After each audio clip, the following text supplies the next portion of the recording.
25 variety കട്ടിങ്സും marble white അടക്കം ഒരു 25 വെറൈറ്റിയുടെ കട്ടിങ്സും അതേപോലെ തന്നെ കവർ സൈസ് പ്ലാന്റുകളും വളരെ കുറച്ച് പീസുകളേ ഉള്ളൂ കേട്ടോ, ലിമിറ്റഡ് പീസുകളേ ഉള്ളൂ.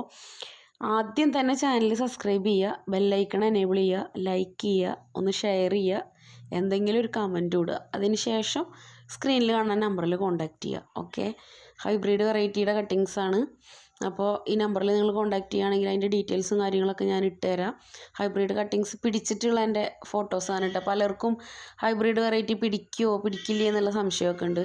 അത് ഞാൻ എപ്പോഴും പറയാറുള്ളത് പോലെ ട്രീറ്റ് ചെയ്ത ചകിരിച്ചോറും വെർമി കമ്പോസ്റ്റും മിക്സ് ചെയ്തിട്ടുള്ളതിൽ നമ്മൾ കട്ടിങ്സ് കറ്റാർവാഴ വെച്ചിട്ട് കുത്തി വെച്ച് കഴിഞ്ഞാൽ മഴയും വെയിലൊന്നും ഏൽക്കാത്തൊരു സ്ഥലത്ത് വെച്ച് കഴിഞ്ഞാൽ 2-2.5 മാസത്തിൻ്റെ ഉള്ളിൽ നമുക്ക് നല്ല ഹെൽത്തി ആയിട്ടുള്ള ഒരു പ്ലാന്റ് റെഡിയാക്കി എടുക്കാവുന്നതേ ഉള്ളൂ. അതിന് നമ്മളിപ്പോൾ മാർക്കറ്റിലൊക്കെ ഒത്തിരി വില കൊടുത്തിട്ട് പ്ലാന്റുകൾ മേടിക്കേണ്ട കാര്യമില്ല. നമ്മളൊരു ക്ഷമ അതിനുള്ളൊരു മനസ്സും ഉണ്ടെച്ചെങ്കിൽ നമുക്ക് വീട്ടിൽ തയ്യാറാക്കി എടുക്കാവുന്നത് തന്നെ ഉള്ളൂ.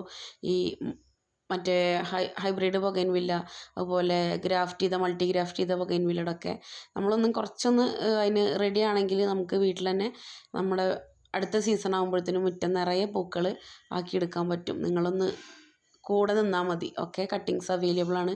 ചാനൽ ആദ്യമായിട്ട് കാണുന്നവർ സബ്സ്ക്രൈബ് ചെയ്യുക, ബെല്ലൈക്കൺ എനേബിൾ ചെയ്യുക കേട്ടോ.